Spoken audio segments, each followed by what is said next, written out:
From LinkedIn News, I'm Leah Smart, host of Everyday Better, an award-winning podcast dedicated to personal development. Join me every week for captivating stories and research to find more fulfillment in your work and personal life. Listen to Everyday Better on the LinkedIn Podcast Network, Apple Podcasts, or wherever you get your podcasts. From LinkedIn News, I'm Jessie Hempel, host of the Hello Monday podcast. Start your week with the Hello Monday podcast. We'll navigate career pivots. We'll learn where happiness fits in. Listen to Hello Monday with me, Jessie Hempel, on the LinkedIn Podcast Network or wherever you get your podcasts. We want to continue to make this podcast better, and we need your help to do it. We created a short survey that'll help us to get to know you better, and we want to hear from you. This is your chance to make sure that we are creating content that speaks to your unique needs. There's a link in the description below. Now let's get to the episode. Hello, my friend, and welcome to another episode of Negotiate Anything. Thanks for spending time with us today. It's listeners like you in 181 different countries that have made Negotiate Anything the most popular negotiation and conflict resolution podcast in the world. I'm your host, Kwame Christian. I'm a business lawyer, mediator, professor, and the director of the American Negotiation Institute. Before we get started, I have two quick questions for you. Is negotiation a critical part of what you do? Do you need to resolve conflict and persuade at work? If you answered yes to both of those questions, visit our website to learn more about our negotiation workshops. We've traveled the country working with professionals just like you, and we'd love to have the opportunity to work with you too. Check out the link in the description to learn more. Ron, thanks for joining us today. Thank you, Kwame. Thanks for having me on. Yeah, it's my pleasure, man. So how about you get us started by telling us a little bit about yourself and what you do? Okay. My name is Ron Hogen. I am a project manager and a partner at Barron Construction and Remodeling. We are a construction company focusing on residential remodels in the Bay Area, so Bay Area of California, Silicon Valley area, and then we also have an office in Los Angeles. Fantastic. And hey, listeners, I know you are probably listening on the podcast, but if you have a chance, you got to check out the YouTube when we post this episode, because yes, Ron is in construction, but he is a former rock star, and he he looks a lot cooler than me today. I don't look like maybe your typical general contractor now. Right.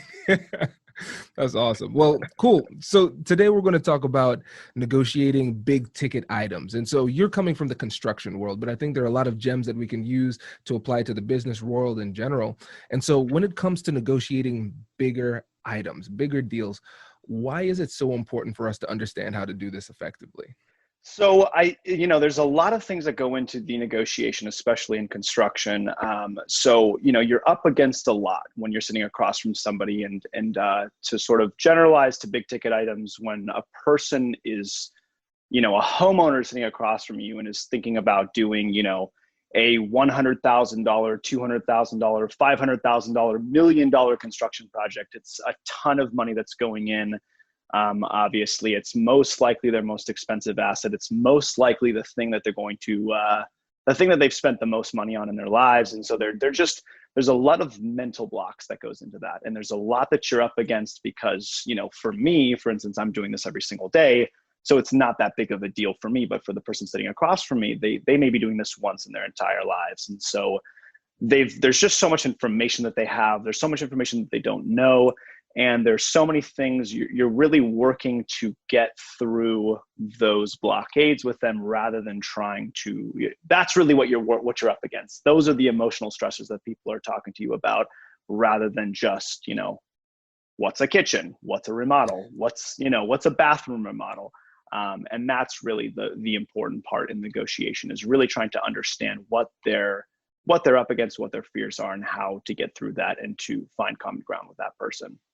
Love it. Yeah, man, this is great. And so the three things that we're going to focus on in today's episode are, first, overcoming those emotional distractions that you just addressed, talking about the biggest mistake that people can make when it comes to having these high-level negotiations. And then lastly, we're going to wrap it up with how you can build rapport in these stressful situations. So let's start off with overcoming emotional distractions. What are the things we need to know about there?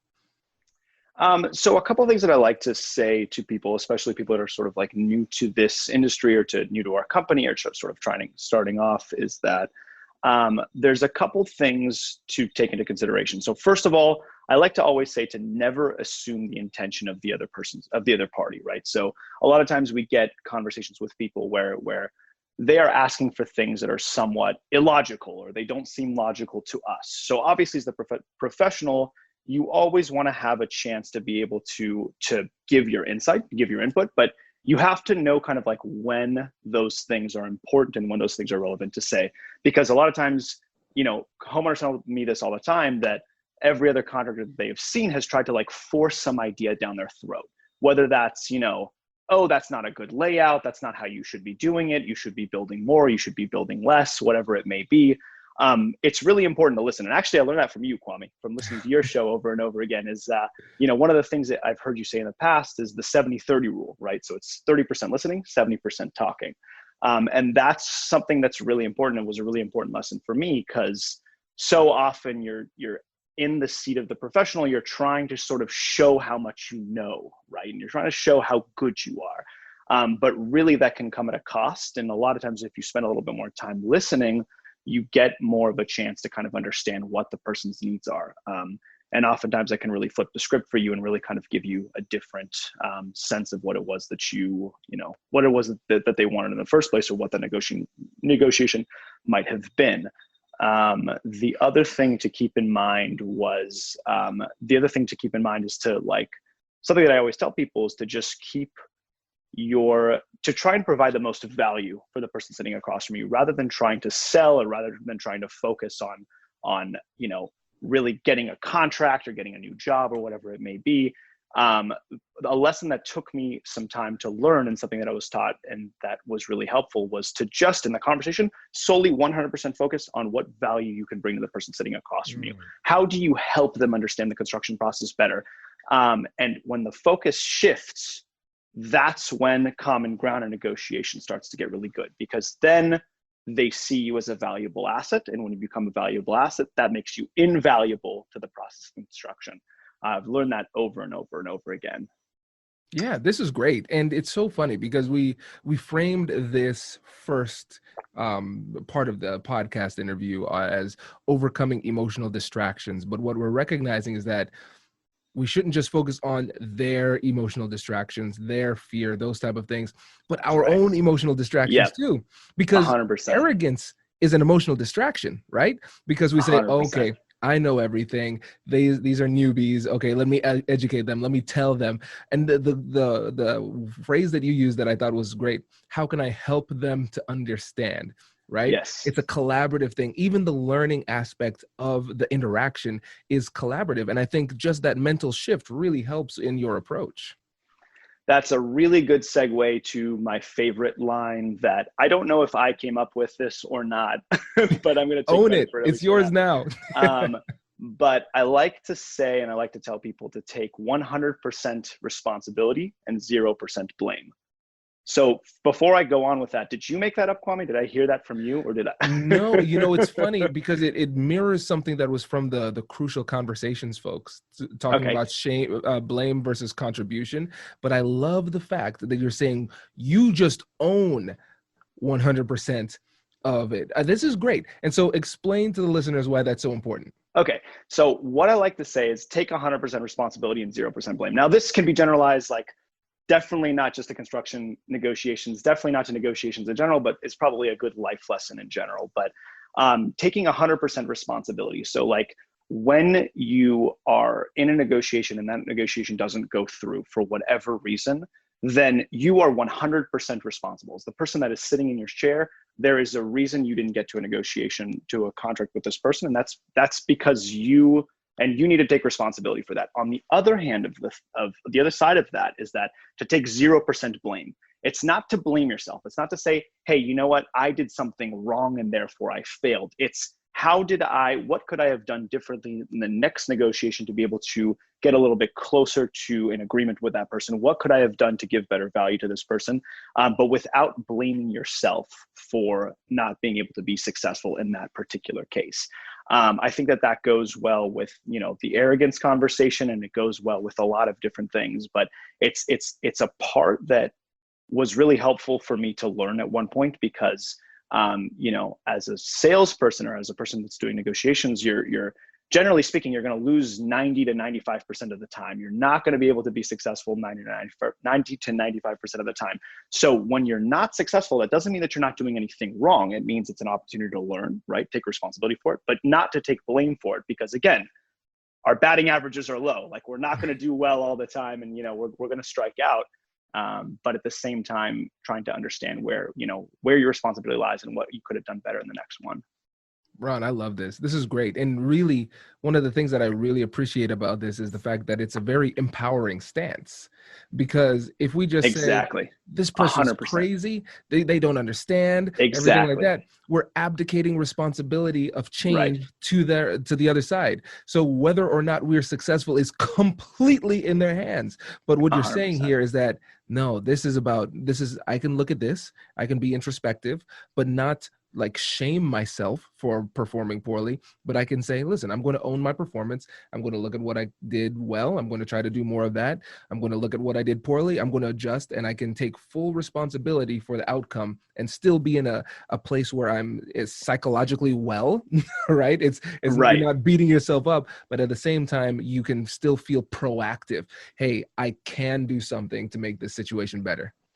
Yeah, absolutely. That's the perfect way of putting it. It's like, we're so eager to blame the other person, right? We're so eager to say, oh, they didn't want to pay what I was offering, or they didn't like me, or they were rude, or they were whatever, but it all comes down to us, but it's not our faults.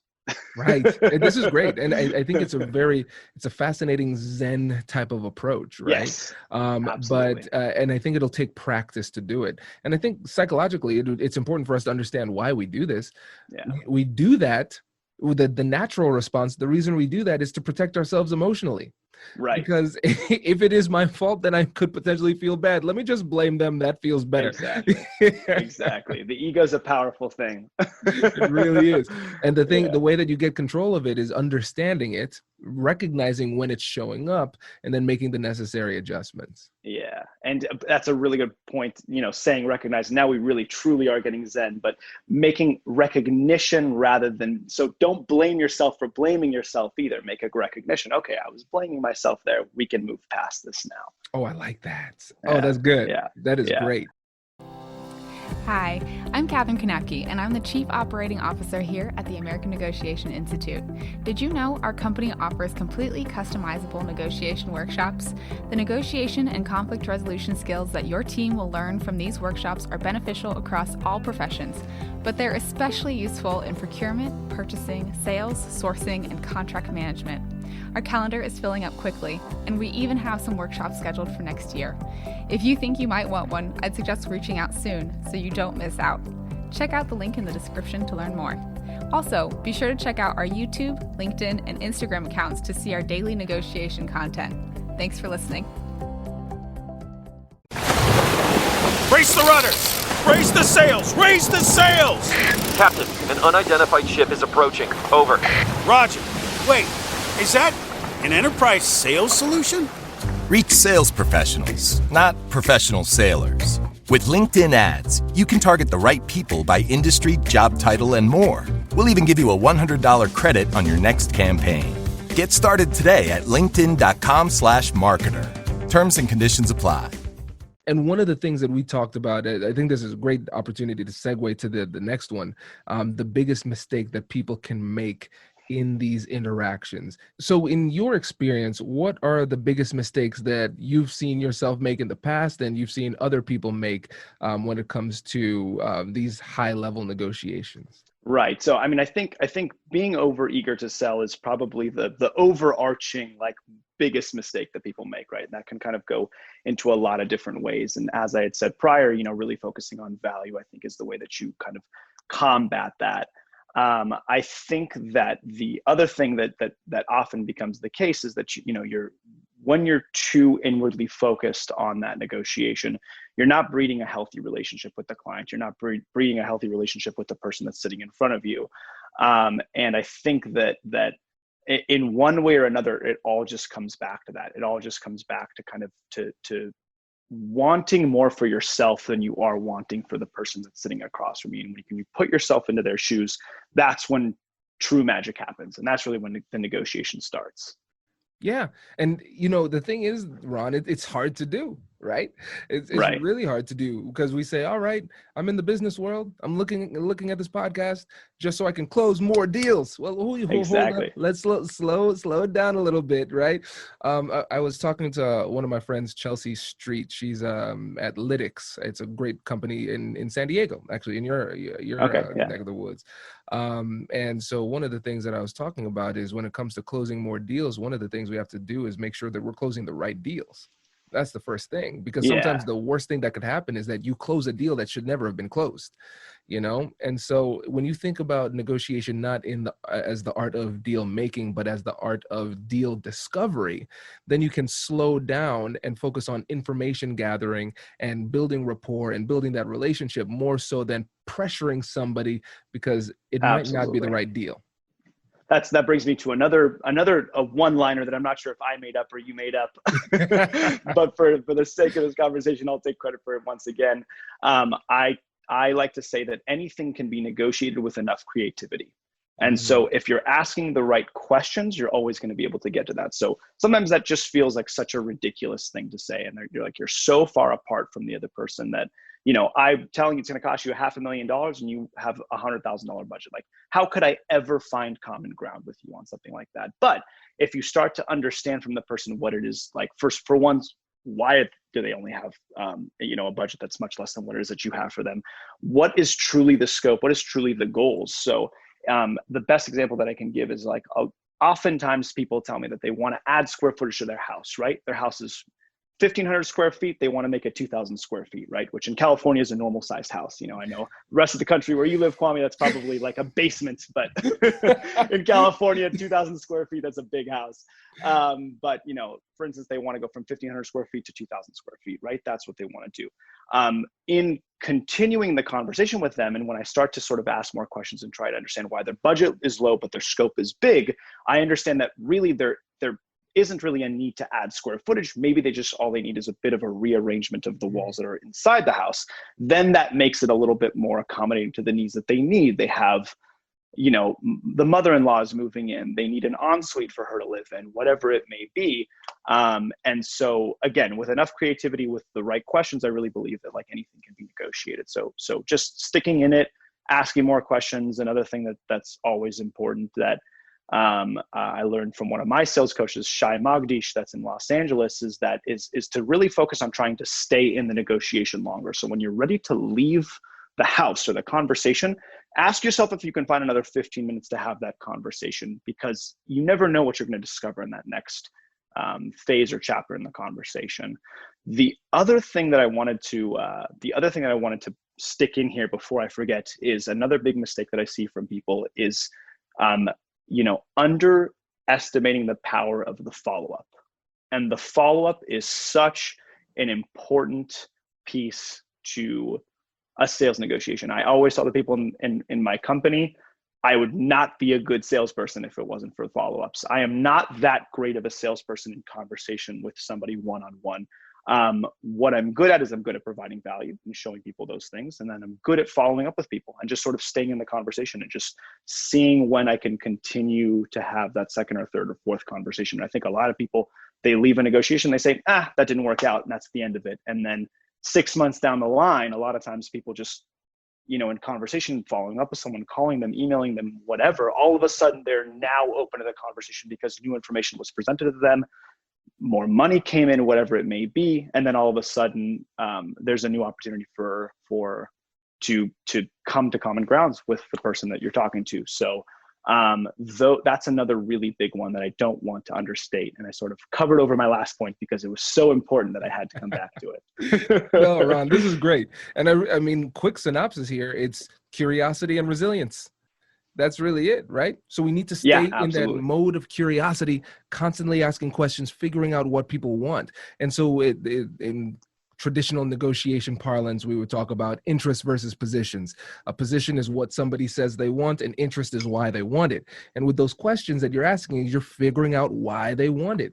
I want more square feet. Why? Okay, my mother-in-law is going to move in. Okay, Right. well, maybe we could figure out another solution. It might not be square feet. And so that gives you more options. And the thing I always say is that with creativity, you're creating more options, and the more paths to victory you have, the more likely you are to achieve a victory. And then this segues really nicely into your second point, where you're talking about the fact that sometimes we just quit too soon. Right? I mean, it sounds so simple, but it's true. I remember I started off the year last year reading the book by David Goggins, and one of the things he says is we need to earn the right to call something impossible. We say it's impossible too early, Wow. and Yeah. that's what we have to do with our negotiations. Just stay in the game, stay curious, and good things That's can great. happen. I love that. I love that. Yeah. 100%. And that could be in the middle of the negotiation. That could be, 6 months after the negotiation. And just, I cannot understate that. I just have a process. Like I flag my emails. If I have a conversation going with a client, I flag my emails if it didn't go. I run back through my calendar and go back like 1 month, 2 months. I've gone back as far as 2 years before in a conversation that I haven't heard back from somebody, emailed them again, and then opened up another conversation and had another conversation. I don't know if I've ever sold a new project from checking in with someone 2 years later, but I've certainly opened up a new conversation after 2 years. So I can't understate that enough. Or overstate that enough. That's a really important thing to think about when you're working on that. And again, probably applies to all sales negotiations, not just construction. Absolutely. I was talking to one of our bigger clients, a Fortune 500 company, and they're talking about multi-million dollar deals, like hundreds of millions of dollars of Yeah. deals. And they said with one of our clients, actually, it's one of our best clients, or one of our biggest clients, we were courting that client for 12 years. 12 years. And now it's one of their biggest clients, but they were building and nurturing the relationship for 12 years. Now, Ron, I will be honest. I don't know if I have that in me, but Yeah, right. it goes Wow. to show if you stay in the game, good things can happen. And the Yeah. thing is, we want to do this with class. We want to do it in a way that Of is course. respectful, right? And again, I think when you think about negotiation or especially sales as the art of helping somebody to make a decision, we're not bullying or pushing people or being annoying in that sense, but we can just ping them every 6 months, just check in, see how they're doing, be a good friend, check in, and if there's something there, it'll happen. If not, then it's okay. But again, just the simple act of keeping the conversation going, it puts you in a position where you can still make something happen into the future. Yeah, and that's another really good point for like the creativity piece, where I think that enough creativity gets you there, where like you're saying, it's like nobody wants that Autobot response of like, hey, have you made a decision? Hey, have you made a decision? Hey, have you made a decision? That doesn't do you any good. But presenting new information, checking in on things, reading back on the email chain and seeing what else could have come up. Maybe there was a family event that had occurred. You check in on those things. Maybe they were waiting for the architect to come through. So you look back at the email chain and ask them specifically about that. That shows, for one, that you are not just an autoresponder, that two, that you do really recall the conversation, that you do have notes, that you did take the time to take those notes and to sort of like think back on what the conversation was about. And yeah, with enough creativity, you can think of, there's new ways to present information and be able to check in with them. I also always tell people, even when if they move forward with a different general contractor than with us, if they say hired somebody else, they said, hey, your competition was 10% cheaper, we went with them. I always tell them, feel free to contact us anytime. We have jobs in the area. And if you guys need a second opinion on something, because as much as I would love to say that construction always goes perfectly smoothly, we all know that it doesn't, that if there are things that come up and you do need a second opinion, feel free to call us. I will be happy to have that conversation with you, trying to help out in every way. And less people have taken me up on that than I thought would. But the few people that have, like, I've really, we helped them out, gave them gave them tips to discuss with the contractor. I never throw anybody under the bus. Obviously, that doesn't do anybody any good, but it, for one, gives them the opportunity to see that, first of all, we're truly there to help. And, we like what we do. And additionally, you never know, maybe that will at some point turn into a referral to a different client or whatever it may be. But that's another place in which you can add value and really doesn't take any of your time. You know what I mean? How hard is it to answer a few emails here and there? So, to keep that conversation going is important, and find creative ways in order to be able to give good responses. I love it. Well, great. Well, let's wrap this up with the third point, which is building rapport in stressful situations. And now we all talk about building rapport, right? I mean, that's something that's pretty standard right now. But here's the thing. Well, we're in the middle of a pandemic. That's pretty stressful. And then when you're in a situation where the person on the other side is going through one of the most important negotiations of their lives, that's a high stress situation for them. So how have you been able to build rapport despite those potential barriers?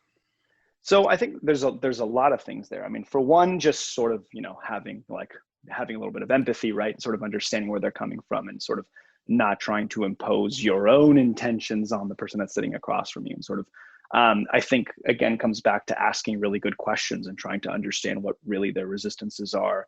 I think that especially in that particular moment where somebody is like close to making some sort of decision, but they're really starting to feel that anxiousness of like, wow, I'm actually doing this. I'm actually pulling the trigger. I'm actually putting money down.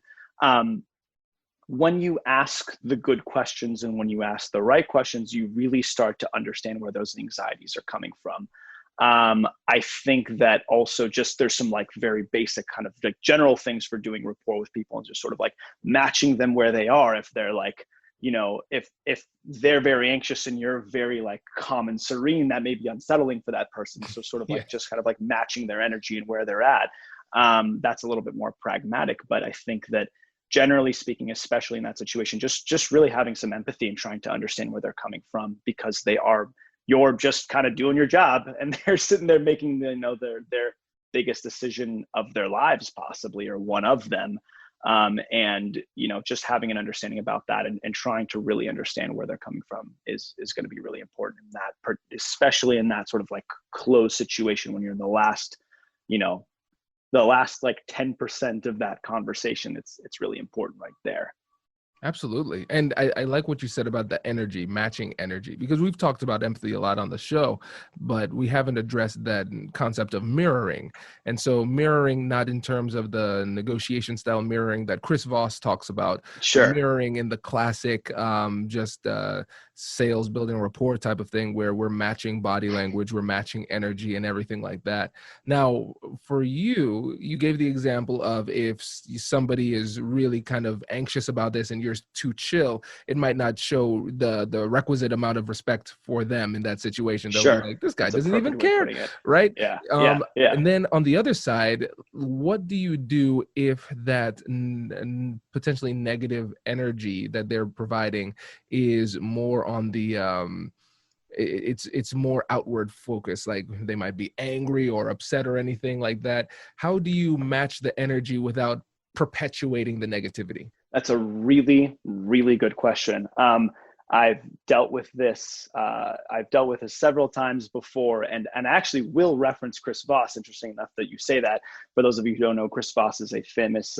He's got a masterclass, and he was a famous hostage negotiator for years and years. And he does some training as far as he's got a group called the Black Swan Group, and he does some masterclasses and things along those lines. But he uses a really interesting. He says something interesting that he says to use the late night FM DJ voice. Am I saying that correctly? Yeah, Kwame? you're right. Yeah. Okay. So, and it's just sort of about like kind of taking a step back and sort of like using, you kind of, I guess, chilling yourself out a little bit and sort of bringing your voice level down and sort of being as calm and serene as possible. I think the other important piece to that would be to say, to go back to a sense of professionalism in that particular situation, is to kind of go back to becoming the professional in that conversation.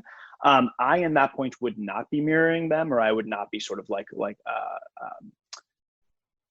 I guess, indulging or sort of encouraging that kind of conversation or behavior. Yes, it does happen. People get upset. You give them a price that's way outside of their price range. And then just kind of going back to talking about the basics and just sort of going back to your own professional opinion about what it is that you're talking about in this conversation. So they may not be excited about something that is that you just said. Maybe it's the price, maybe it's the permitting process, maybe it's how long the project is going to take or whatever.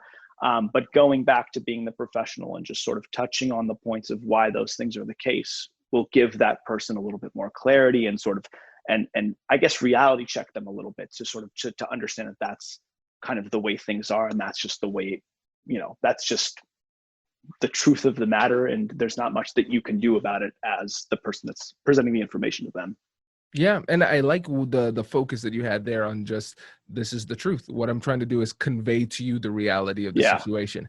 And what's great about it is that you're able to separate the reality of the situation and the fact that you're conveying it from you. And so what I mean by that is that they're not saying Ron is a jerk. They're saying, okay, right, I understand Ron's telling me this message. It is not Ron himself doing this to me out of spite. Exactly. And so you can still maintain a strong sense of rapport while still delivering the message in a way that is clear and transparent. You said that much better than I did. I appreciate that you, if time allows, and if you're okay with it, I would like to also, this is a good segue into, I've put up a couple points of things that I think that I don't hear enough from my clients or from my potential clients that I would like to share. So sort of the other side of the negotiation, if you don't mind, Kwame, I can talk about those things as well. Yes, please do. Yeah, that would be great. So especially in this kind of like last portion of a discussion of sales negotiation within construction, there's a lot of times these things that I feel like would be helpful for a client to say that I don't necessarily hear enough from them. So I'm going to share a couple of those questions. There's one question that a client once asked me that I thought was a really good question. Was they asked, is there anything I should be asking that I am not asking? And I can't even tell you that question got us to any place further in the conversation, but it just shifted my form of thinking a little bit, where instead of me being the one asking questions and expecting a response, all of a sudden I was forced to change the way I'm supposed to think or frame this conversation that we are having every single day and think, that's a really good question. And gave me a chance to sort of think a little bit outside of the box, which I think is always important. Anything to say about that one? I Kwame? love that question. I really do. I really do, because it forces empathy, really. Yeah. That's what happens, right? And I've resorted to that one. I shouldn't say resort. It shouldn't be a resort. I honestly, I should use it more often, because it's a very powerful question. Yeah. Because I like asking a lot of questions, and sometimes I get to the point where I say, you know what, I prepared. I downloaded those free negotiation guides. So remember, listen, I almost forgot, Ron. I almost forgot to shout them out. Right. If you go to AmericanNegotiationInstitute.com/guide, you can get access to all of our free negotiation guides, and there's a link to that in the description below. And one of the things that you'll see in those guides is that there's a space to write in the questions that you want to ask. Sometimes the conversation is going really well, and I feel as though I've covered everything that I wanted to ask, but I still feel as though there's something else. And so I'll just ask that question. What should I be asking that I'm not asking? And I've gotten some really interesting responses too. It's a great way to keep the conversation going. Yeah, absolutely. I've got two more on here that I'll share. The other one that is that this is kind of an interesting one just because of the way it's phrased. What costs are not included we will have to pay along the way? Now that's a different question than what isn't included in your quote. Because to me, it may be very, very obvious that the cost to permit your project with the city is not included in my scope, right? That money does not go to me, it goes to the city.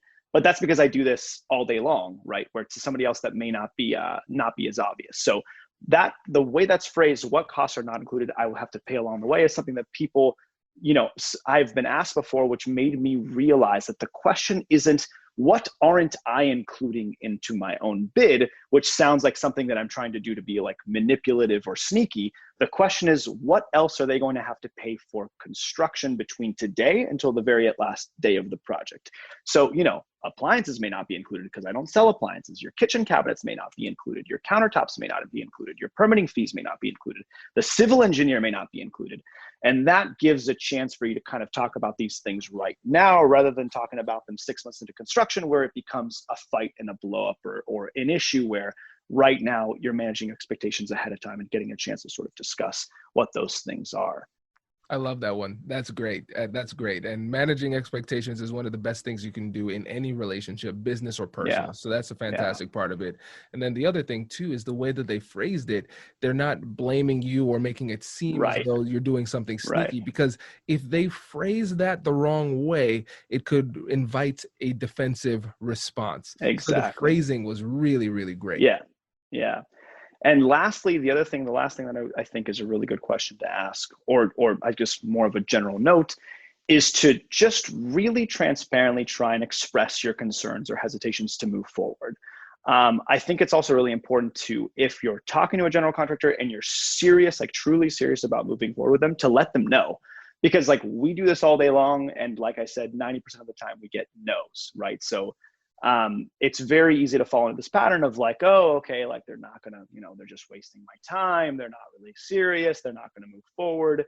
But really, I perform my best, and I sort of give the most professionalism and the best customer service when I know somebody's actually interested, when I actually feel like there's potential there. And so if you are, regardless if you're interested or not, or you're serious, or you think you're serious, or you're not serious about this particular person, to fully express your hesitations and your concerns. So like, if you don't want to move forward with somebody, tell them why it is that you're not interested in doing so. Because so many times I have found that, like, a client has once told me, I don't want to move forward because I don't have the cash. And that opened up a conversation of, well, you're aware that construction financing exists, right? And they were just completely unaware that that was even a thing. So that, I put them in touch, gave them resources. I've had another client, all of a sudden tell me, well, I'm hesitant to do that because, we also have this other project that we want to do, and we want to keep enough money for that in the budget. And I asked them, okay, well, so what's that project? What do you want to do? Well, we want to replace the tile in the foyer. Okay, well, that's like, 100 square feet of tile, it's maybe going to cost me $2,000. I'll split it with you 50-50. And they were like, so excited. It was like a fantasy for them, that they couldn't believe that I was actually going to, willing to do that. And that was just something that was able, just because we had a little bit more of a conversation, and they were honest and transparent about what their concerns and hesitations about moving forward we were able to find some sort of solution to what that was together. So if you are hesitant, but you do think that you want to move forward, just try and be honest with yourself and with your contractor about what it is and why it is that you are hesitant. And you may find yourself very pleasantly surprised as to how simple those solutions might be. Yeah. Oh man, this is good, because again, sometimes people get intimidated or scared of the process, and they feel almost obligated to hold some things close to their vest, right? I'm not going to share this information. Maybe it's embarrassing. Maybe my ego won't let me admit that I don't know. But I think one of the most important things that can help us to be more effective is humility and transparency. Because I mean, there are a lot of times when I hate to admit, hey, I'm not really quite sure. But the thing is, it leads to a greater level of trust, and it allows the other person to share information to help you to make a better decision as well. So I think that that's a major thing. Do your research beforehand, go into the conversation and understand what it is that you can share and what you probably shouldn't share. You should be very clear on that before the conversation begins. But as long as it's in that realm of something that you can share, just share it, and I think there's nothing too damaging that could occur as long as you're sharing in the right way. Yeah, absolutely. Absolutely. That's 100% right. People can sort of find themselves embarrassed, or they can sort of think things are like something as a stupid question or a silly question. It so often is not, or, even if it's simple, it's probably something that we've heard 100 times before. So, definitely share those things. I can't even tell you how many times, something that seemed probably very stressful to the person, to the homeowner or the client, they ended up being like a really like a non-issue. And so just having that transparency and sharing what your concerns are, may get you much further in the conversation than you would have thought. That's great. Well, this has been fantastic, Ron. I really appreciate you coming out here and sharing your knowledge. And so, but before you go, let the listeners know how they can get in touch with you. And again, tell them about your business out in Cali. Thank you. Yeah. First of all, I'd like to say it's an honor to be on the show. I've been listening to the show from since I started doing construction, which I thought had been like, must have been right when you started, but I thought it had been years and years into your podcast. So thanks for letting me on, and thanks for talking to me. Again, if you guys want to look us up, we are Baron Construction, Baron Construction. We have offices in California, in the Bay Area, Silicon Valley area, and in Los Angeles. You can find us online, Baron Construction, Baron again. You can find me, Ron, at baroncnr.com. You can also find my personal Instagram on Ronnie Rock on Instagram. It's not construction related mostly, but give you some good laughs and good smiles. Other than that, that's it for me. Fantastic. Ron, thank you again, my friend. Really appreciate it. Thank you, Kwame. It's been a pleasure. Congratulations! You've just joined an elite club. By listening to a full episode, you're now officially on the Negotiate Anything team. So welcome aboard. What most team members do is they subscribe to the podcast because that allows them to automatically get the latest episodes of the show. The best things in life lie on the other side of difficult conversations. Keep learning, keep practicing, and keep getting better. Your relationships will improve, your career will soar, and you'll have the confidence you need to get the most out of these crucial conversations. Again, thank you for joining the team. We're excited to have you, and I will see you in the next episode. I'll catch you later.